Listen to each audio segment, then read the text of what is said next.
Hi everyone, welcome back to the video. So आज का video जो है UPSC aspirant, NEET aspirant, SSC aspirant, BPSC, किसी भी स्टेट पब्लिक सर्विस कमीशन, हर एक एस्पिरेंट, हर एक स्टूडेंट के लिए बहुत इंपॉर्टेंट टॉपिक है, जो कि है प्लानिंग वर्सेस एक्शन। यहाँ पे यूपीएससी एग्ज़ाम लिखा है कि स्पेसिफिकली जो है बहुत लोगों को एग्ज़ाम बहुत हार्ड लगता है, नो अनडाउटेडली होता भी है। सो ये हर एक एग्ज़ाम के लिए टिप्स है। तो जो भी स्टूडेंट देख रहे हो, चाहे एसएससी की प्रिपरेशन, यूपीएससी, कोई भी हो, नीट हो, कोई सबको ही काम आएगा। एक तरीके का motivation, but not really motivated, but actual factual video है। सो लेट्स सी, आपको समझ में खुद ही आ जाएगा। सो यहाँ पे प्लानिंग वर्सेस एक्शन की बात करें, हर एक एस्पिरेंट चाहे किसी भी एग्ज़ाम की तैयारी कर रहा हो, सबसे पहला काम करता है प्लानिंग का। फिर उसके बाद से वो सोचता है कि हाँ ये हो गया, ऐसे अब मुझे अपना दिन चलना है, 1 साल 1.5 साल जो भी उसका टाइम पीरियड होता है। लेकिन ये होता है ना कि प्लानिंग तो हो जाती है, कुछ दिन एक्शन भी होते, कुछ दिन बिल्कुल ही एक्शन नहीं होते, कुछ दिन वो प्लानिंग ही याद नहीं रहती। तो आइए मैं बताती हूँ कि आखिर हम लोग प्लान क्या करते हैं और हम लोगों को कैसे एक्शन लेना चाहिए और कहाँ पे हम लोग एक्शन लेने में गलती करते हैं, और प्लानिंग और एक्शन में से किसका ज़्यादा इंपॉर्टेंस है इन एग्जामिनेशन के अंदर। सो प्लानिंग हम करते हैं सबसे पहले टाइम टेबल की, कि अच्छा ये टाइम में मेरा ये सब्जेक्ट, ये टाइम में वो सब्जेक्ट, मतलब टाइम स्लॉट कर लेते हैं हम लोग, बांट देते हैं घंटों के हिसाब से। सबसे पहला प्लानिंग ये करते हैं। सेकेंड, हम लोग सिलेबस डिस्ट्रीब्यूशन कर देते हैं। अच्छा ये सब्जेक्ट है, ये हिस्ट्री, पॉलिटी या फिर बायो, फिज़िक्स, केमिस्ट्री, जो भी है आपका, तो उस हिसाब से अच्छा मुझे इस टाइम पे यही करना है, मुझे उस टाइम पे वही करना और कोई नहीं करना। थर्ड, हम लोग कहते हैं कि प्लानिंग में रिवीजन, यार रिवीजन कैसे सब करते हैं, सबसे ज़रूरी तो रिवीजन है, रिवीजन नहीं करेंगे भूल जाएंगे, नहीं करेंगे तो बहुत ज़्यादा प्रॉब्लम हो जाएगी।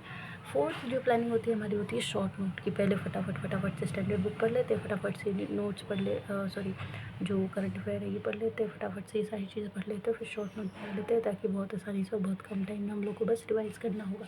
फिफ्थ प्लानिंग ये होती है काम एंड नो टेंशन, कि हमें बिल्कुल टेंशन नहीं लेना, हमें बहुत काम लेना है, लेकिन जैसे जैसे वक्त, जैसे जैसे टाइम बीतता है, हमें बहुत टेंशन लगती है। अच्छा, तो अब ये होती है प्लानिंग। कुछ 5 प्लानिंग आपके लिए, time table, syllabus distribution, revision, short note, काम एंड नो टेंशन। और इससे हर एक स्टूडेंट रिलेटेबल हो सकता है, क्योंकि कोई भी एस्पिरेंट हो सबसे पहला काम वो यही करता है। लेकिन एक्शन में टाइम टेबल तो बन जाता है, सबसे पहला ही एक्शन में ये नहीं यूज़ होता, क्योंकि कभी या तो हम लोग लेट ही उठ जाते हैं, या कभी जल्दी उठ जाते हैं, कभी कोई काम बोल देता है, कभी खुद का क्या काम याद आता है। सिलेबस डिस्ट्रीब्यूशन, पहले दिन हम कहते हैं अच्छा ठीक है ये सिलेबस इस सब्जेक्ट का इस टाइम पढ़ना है, इस सब, लेकिन सिलेबस एक्चुअल में देखते ही नहीं है कि पहले सिलेबस की क्लैरिटी कर ले, भले उसमें 1 हफ्ता चल जाए कोई बात नहीं, पहले ही हम लोग चलो चलो चलो चलो धड़ा धड़ा धड़ा धड़ा शुरू करते हैं। ये गलती करते हैं। रिवीजन, अरे भैया रिवीजन सबको पता है कि ज़रूरी है, लेकिन पहले एक बार पढ़ तो लो कि चीज़ क्या है, उसके बाद में रिवीजन करोगे। पहले नोट्स वोट्स बन जाएगी तब रिवीजन होगा। तो ये रिवीजन जो है नोट्स के बाद आना चाहिए था, ना कि उससे पहले। अब शॉर्ट नोट की बात करते हैं। पहले स्टैंडर्ड बुक पढ़ो, न्यूज़पेपर पढ़ो, करंट अफेयर पढ़ो, जो भी आप पढ़ रहे हो जहाँ से, मैगज़ीन्स वगैरह। फिर इन सब को पढ़ के जो सिलेबस के हिसाब से जो टॉपिक है उसका आप शॉर्ट नोट बनाओ, तब जाके उसको रोज़ रोज़ रोज़ रोज़ रोज़ रोज़ रिवाइज़ करो। रिएक्शन बहुत ज़्यादा ज़रूरी है। शॉर्ट नोट प्लस रिविजन, ये एक्शन तो मस्ट ही है। और उसके बाद जो बहुत बड़ी गलती लोग कर देते हैं, स्टूडेंट्स कर देते हैं कि यार इतनी टेंशन हो रही है, नहीं होगा, टाइम नहीं है, ये नहीं है।